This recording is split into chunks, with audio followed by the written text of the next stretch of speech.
Yo, what is up, y'all? It's Cone back here again tonight with another episode of After the Buzzer, the show where I recap the NBA games from the night. We've still got preseason action going on. We're about a week away from the regular season, and while preseason really doesn't mean anything, I'm going to pretend like it does so I can talk about basketball in front of a camera. Today, we're going to start the video off by, of course, covering the guy in the thumbnail, Tyrese Maxey, who has been lighting up preseason, probably unlike any other player. But before we get into it, please leave a like and subscribe if you enjoy. Helps me out a ton, and comment down below who has impressed you the most through the start of the preseason. As I said, Tyrese Maxey has been tearing up the preseason through the Sixers' first few games, averaging 20 points per game on 63.6% shooting, 66.7% from three, in under 18 minutes a game. He has been electric, and he's doing it in a multitude of ways. He's attacking the basket with probably the highest speed of anyone in the league right now, probably only rivaled by like De'Aaron Fox. It's probably the two of them, and then the rest of the league. He's a knockdown three-point shooter, shooting 67% from three. He shot over 40% from three last season, and it seems like he just keeps getting better, and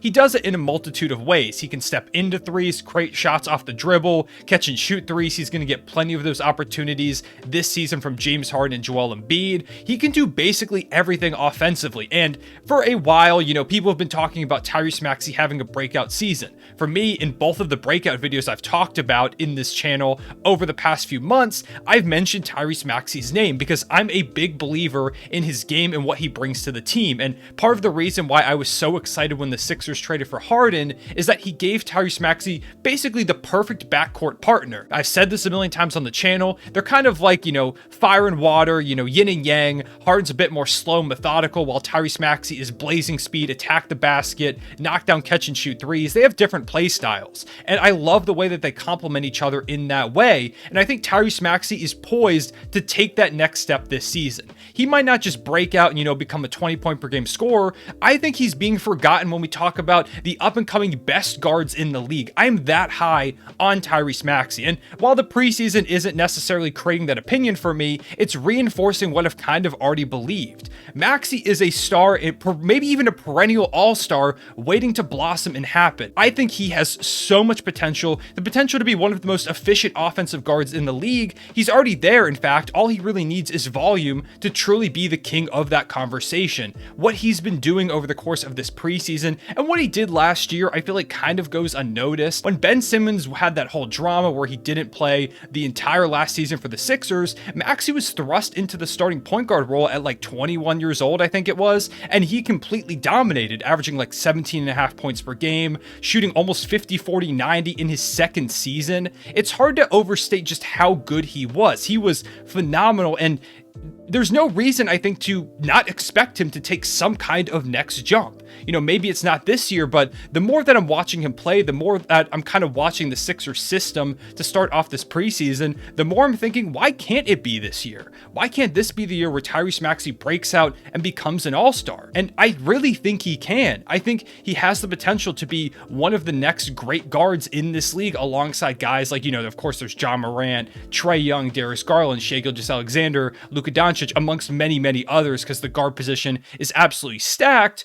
But Tyrese Maxey is a guy I think could kind of creep his way into some of those conversations if he keeps growing the way he has. He's still super young. He's only entering his third year in the league, and his poise, his work ethic, every time you watch him, some kind of interview, he talks about how hard he wants to work, how he's trying to learn everything he can from James Harden. When you get the chance to learn from an all-time great like Harden, a former MVP, one of the best shooting guards of all time, the information that you can probably get from him is invaluable. And he just talks so much about how he's trying to learn from him, as well as, he's got the chance to play alongside Joel Embiid, one of the best players in the league, a top 5 player, a guy that's finished second in MVP voting twice in a row. These are incredible talents that he's alongside. And not only the fact that he's learning from them to improve his own game, but he's going to benefit greatly this upcoming year by playing off of those guys. Not only does he fit great with James Harden, but a guy like Joel Embiid who's going to command so much attention. When Maxey can knock down, catch and shoot threes at a ridiculous clip,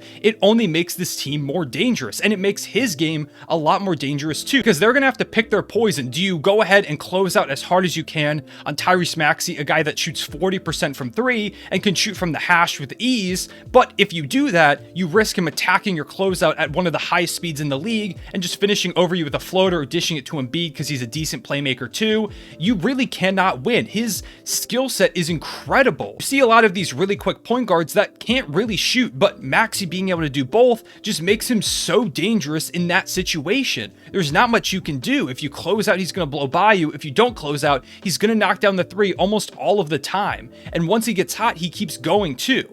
There have been so many times where Maxey will knock down one shot and then a second shot and a third, and then all of a sudden the snowball gets going and all of a sudden he's got like 20, 25 points. There's nothing you can really do once he really gets going like that, and he can score in bunches too, in bursts. If he starts to get rolling very quickly like he did tonight, he knocked down 3 threes to start the game for the Sixers. Those were their first 9 points against the Cleveland Cavaliers. He slowed down a bit later in the game, but overall he's just been so dominant over the course of this preseason, and I'm really starting to think, why can't he be an all-star? Now, obviously, the biggest obstacle to him making an all-star game this year is that the guard depth out east is ridiculous. Only 6 guys make it, and there's like Kyrie Irving, Trae Young, Zach LaVine, Bradley Beal, James Harden on his own team, Drew Holiday, DeJounte Murray, Donovan Mitchell, did I mention Darius Garland? There are a ridiculous amount of guards. I might have said some of them twice. Regardless, the guard depth out east is really, really deep, and so that does pose a pretty big obstacle to him making it. But if he's as good as I think he can be, averaging over 20 points per game on high efficiency, and the Sixers are the 1 seed, because if Maxey's doing stuff like that alongside Embiid and Harden, they'll probably be up there as the 1 seed, and I think they're going to be really, really good, by the way. He could potentially steal one of those spots, or at least generate some noise, and maybe even force for a most improved player nod from some of the voters. Last year, I feel like he should have gotten a lot more credit. I am of the opinion that the whole thing where second-year players can't get the award is dumb. I think that second-year players should absolutely receive consideration, regardless of, whatever precedents have been set. Tyrese Maxey should have been in that running way heavier than he was because of that weird unwritten rule, but maybe this could be the year where he gets it. And if he does, then he kind of gains some of that recognition, and then maybe next year, now that people know he's this high-caliber player, he can start getting some all-star nods and start building that resume. But regardless of not if he gets the nod, I'm starting to believe more and more that he's going to play at that caliber this season. I'm a believer. I'm a big Tyrese Maxey believer. I think this is his season. I think he's going to break out, and I think he's going to be in those all-star conversations. You can come back to this if I'm wrong, but I promise you I'm not going to be on this one. Moving on to some of the other storylines I missed while I was out of town this past weekend. John Wall's looked pretty good for the Clippers so far. He had 20 points their last game. He knocked down a 3 in another game. He doesn't look as athletic as he was in the past, but he still does have some of that burst. And if he's playing like that over the course of this whole season, the Clippers are going to be really, really good. Not that they weren't already, but they're going to be really, really good if he does decide to keep playing like that. Then we have the Sacramento Kings, who are starting to make me more and more of a fan. I put them outside the play-in in my season predictions, and I'm starting to regret that a little bit because I just want to see the Kings succeed. I feel so bad for Kings fans that have not seen their team make the playoffs. There's probably a lot of you watching this video that have never seen the Kings make the playoffs, and that's kind of insane. I mean, even for me, I was alive last time they made the playoffs, but I was like 3-4 years old. Correction, I was 6 years old. Sorry, Kings fans. But in terms of on-court product, Domantas Sabonis has looked really good defensively, which is key for them. If he's able to be a solid defender at the big man spot, then it goes a long way to them being much better than people anticipate. But of course, the story for their preseason continues to be Keegan Murray. He's looking like a bona fide Rookie of the Year guy heading into the year. He just had 16 points this past game. He hustles on defense. He just basically does everything right. I feel like I never see Keegan Murray make the wrong play. He's always going to take the smart shot, make the extra pass, hustle, get a steal in the lane. He always does things that just contribute to winning basketball, and that's part of why I want to see the Kings succeed. I like Keegan Murray a lot, and fingers crossed that they can find their way into the playoffs, and if they do, it's going to be in large part due to Keegan Murray. Yesterday, Andre Drummond shot 3 of 3 from 3 for the Chicago Bulls, which I'm not going to go too deep into, but I just wanted to mention it because I never thought it was possible, so shout out to Stretch Drummond. Of course, I want to take a second to shout out the Oklahoma City Thunder because I'm biased and it's my video. We've looked really good so far in the preseason. Once again, it's just preseason. I don't think we're a playoff team or anything, but I think we're going to be better than a lot of people give us credit for. I think the defense is going to be really solid. Lou Dort made his preseason debut yesterday. He put up 23 points, I believe it was. He looked great. Typical Lou Dort stuff. Ousmane Dieng, I've been super impressed with him. Really excited to see how he heads into the season. A lot more polished offensively than I thought, and defensively, He looks like he could be a stud on that end in a few seasons. Already has a lot of the tools and a lot of the instincts needed to be really good on the defensive side. Jalen Williams out of Santa Clara, the guard, J-Dub. If you don't know, J-Dub is the one that we took earlier. J-Will is the one we took later. It's very confusing if you're not a Thunder fan. I apologize. I'll try and figure it out over the course of the season, but we'll see. He looked really good. He had 13 assists, a double-double. He has really impressed me with his playmaking. Super excited to see him this year.